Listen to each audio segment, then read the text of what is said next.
अखिल भूमंडलीय सर्व शिरोमणि मुनि समाज के संस्थापक आदि मुनीश्वर योगेश्वर सदगुरुदेव शिव मुनि महाराज की जय। उपस्थित मुनि वृंद, साधु सज्जन वृंद, संत वृंद, साधक वृंद, आध्यात्म ज्ञान के जिज्ञासु और प्रेमियों, सभी श्रोता वृंद, आप सबको मेरा कोटिशः नमन, सप्रेम जय जीव। तो आध्यात्मिक चर्चा चल रही है और हम लोग सदगुरुदेव शिव मुनि महाराज रचित आत्मबल, मनोबल और इच्छा शक्ति ग्रंथ से अध्याय 7 पर विचार कर रहे हैं, आत्मा की ईश्वरीय शक्ति।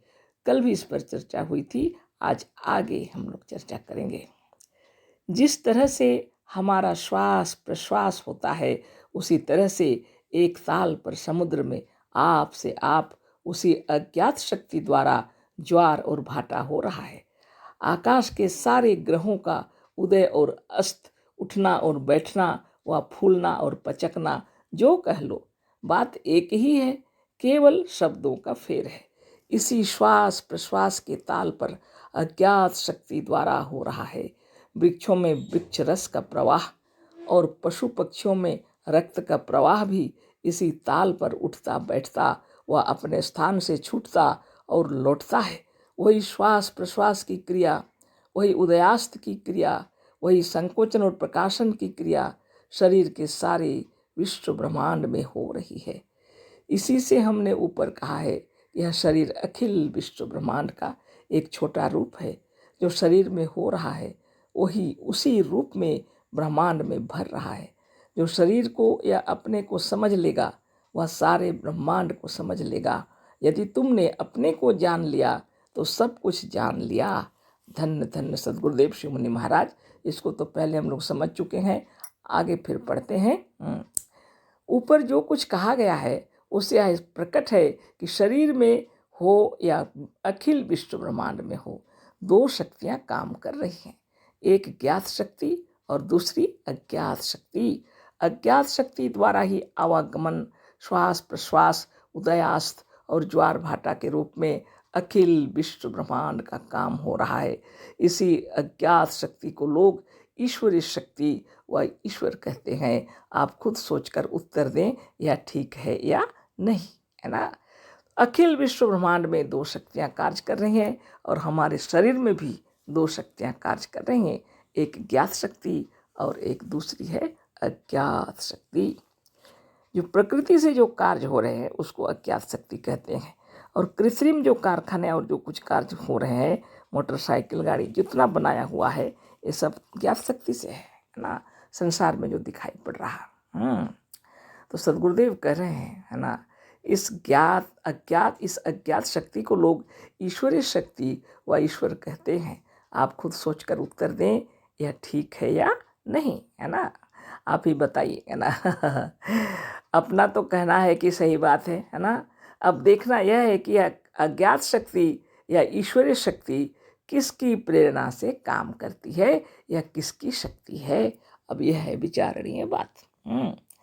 जिस शक्ति को, अज्ञात शक्ति को ईश्वरीय शक्ति और सब लोग ईश्वर कहते हैं, प्रकृति की शक्ति भी कहते हैं, उस शक्ति को ईश्वरीय शक्ति कहे हैं गुरुदेव, है ना।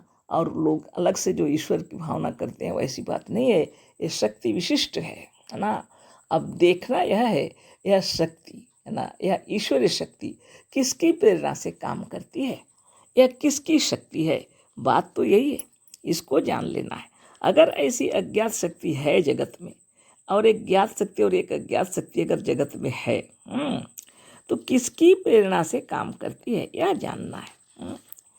यह किसकी शक्ति है यह जानना है ना। तो बहुत बड़ी बात है।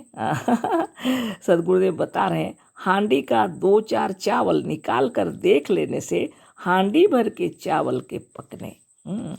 हांडी का 2-4 चावल पका पहले होता था, लोग खाना बनाते थे ना हांडी में, तो पकड़ के देखते थे 2-4 चावल, तो पक गया मालूम पड़ता था। आज मशीन का युग है, आज भी देहात में गांव में खाना ऐसे ही बनता है। तो पका कि नहीं पका उसको जांच लेते हैं लोग। हांडी का 2-4 चावल निकाल कर देख लेने से हांडी भर के चावल के पकने ना पकने की बात जानी जाती है। बहुत बड़ा सुंदर उदाहरण शरीर जब अखिल विश्व ब्रह्मांड का एक छोटा नमूना है तो इसी में देखना चाहिए कि यह अज्ञात शक्ति किसके होने से या किसकी प्रेरणा से काम कर रही है। अब शरीर के अंदर में देखिए बोल रहे हैं, क्योंकि यह अखिल विश्व ब्रह्मांड का एक छोटा नमूना है और इसके अंदर जो कार्य कर रही है जो शक्ति, वह किसकी प्रेरणा से हो रही है। अधिक सोचना नहीं पड़ेगा। यह प्रकट है कि श्वास प्रश्वास और हृदय का संकोचन प्रकाशन आदि अज्ञात शक्ति वाली सारी क्रियाएं उस वक्त बंद हो जाती हैं जब शरीर से आत्मा निकल जाती है। बहुत सुंदर उदाहरण है, देखिए। अधिक सोचना नहीं पड़ेगा बोल रहे हैं।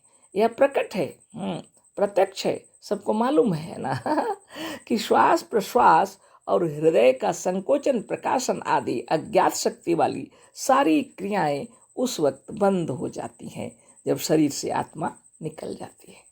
जब आत्मा निकल जाती है तो श्वास प्रश्वास आदि सब बंद हो जाते हैं, जिसको अज्ञात शक्ति से चल रहा है बोल के कहा जा रहा है। तो आत्मा के निकल जाने पर सारे कार्य क्रिया बंद। अब देखिए आगे सदगुरुदेव कितने सुंदर तरीके से समझा रहे हैं। मजहबी लोगों का खुदा और सांप्रदायिक लोगों का भगवान और आर्य समाजियों का निराकार ईश्वर सर्वव्यापक होने से तो उस मृतक शरीर में भी वर्तमान है जिसमें से आत्मा निकल गई है। जब लोग भगवान को क्या बताते हैं, सब जगह है बोलते हैं, सर्वव्यापक। तो गुरुदेव कह रहे हैं मजहबी लोगों का खुदा और सांप्रदायिक लोगों का भगवान और आर्य समाजियों का निराकार ईश्वर सर्वव्यापक होने से तो उस मृतक शरीर में भी वर्तमान है जिसमें से आत्मा निकल गई है। अगर वो भी कहेंगे कि नहीं नहीं नहीं मृतक शरीर में नहीं है, तब तो फिर मुनि समाज कीजिए, है ना आत्मदेव कीजिए, है ना क्योंकि आत्मा के निकल जाते ही शरीर के सारे कार्यकलाप बंद हो जाते हैं। तो प्रेरणा किसने दिया शरीर को? शरीर के सारे सेल्स कोष सारे चल रहे हैं, वो किसकी प्रेरणा से?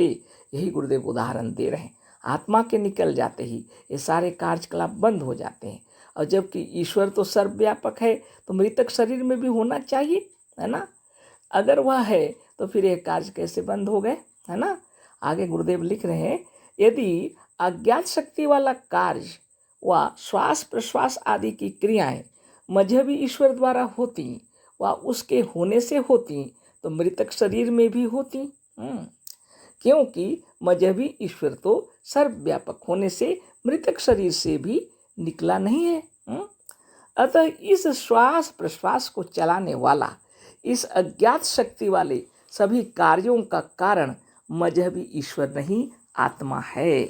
जैसे राजा के होने से राज्य भर में राज कर्मचारी अपना अपना कार्य राजा के सामने न रहने पर भी दूर दूर के देशों में भी रहकर राजा की इच्छा के अनुसार करते हैं, उसी तरह से आत्मा के होने से शरीर के ज्ञात अज्ञात सभी कार्य होते रहते हैं। बहुत बड़ी बात है।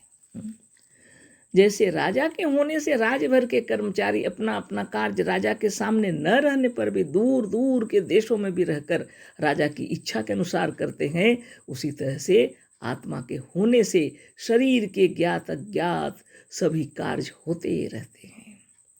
सिर्फ आत्मा के रहने से हो रहा है। श्वास प्रश्वास, दिल की धड़कन, नस नाड़ियों में रक्त की प्रवाह, ये सब को कराने वाली शक्ति आत्म शक्ति है। उसकी एक ज्ञात शक्ति है और एक अज्ञात शक्ति, दोनों शक्तियां शरीर में आत्मा के रहने से कार्य करती हैं। आगे सदगुरुदेव बता रहे हैं, देखिए, जैसे घड़ी में चाबी दे देने से घड़ी चलती रहती है और चाबी देने वाला अपना दूसरा कार्य कर रहा है, इसी तरह से आत्मा के होने से सब कार्य होते रहते हैं। चाबी देने वाला नहीं जानता कि छोटी सुई अब कहाँ है और बड़ी सुई कहाँ रहेगी, कुछ नहीं, चाबी दे दिया और घड़ी चल रही है। इसी तरह से आत्मा के होने से अज्ञात शक्ति काम कर रही है। बहुत बड़ी बात है, बहुत बड़ी बात है। तो सदगुरुदेव शिव मुनि महाराज की जय, है ना चाबी दे दी घड़ी में और घड़ी चल पड़ी और आपको यह पता ही नहीं चलेगा, क्योंकि आपका उस पर और ध्यान नहीं है। आपने घड़ी घड़ी चलने के लिए चाबी दे दी, है ना। अब छोटी सुई कहाँ है कि बड़ी सुई कहाँ रहेगी, इसे कोई मतलब नहीं है आपको, क्योंकि आपने चला दिया और आपके वहाँ नहीं रहने पर भी यह कार्य होता रहेगा। इंजन के ड्राइवर ने एक कल द्वारा इंजन को चला दिया और बड़ी बड़ी फैक्ट्रियों का सारा काम हो रहा है। ड्राइवर नहीं जानता कि फैक्ट्री भर में कहाँ क्या हो रहा है, पर जो कुछ हो रहा है उसी के चलाने से हो रहा है। आत्मा के भीतर भय का संचार होते ही श्वास प्रश्वास और हृदय की धड़कन तीव्र हो जाती है, सारे शरीर के कार्यों में भेद पड़ जाता है। अतः यह सिद्ध है कि श्वास प्रश्वास पर हमारे अपने आप का या आत्मा का प्रभाव है, मजहबी ईश्वर का नहीं, है ना। तो कल फिर चर्चा होगी, है ना। अशेष धन्यवाद, सब प्रेम, जय जीव, कोटिशः नमन। सद्गुरुदेव शिव मुनि महाराज की जय।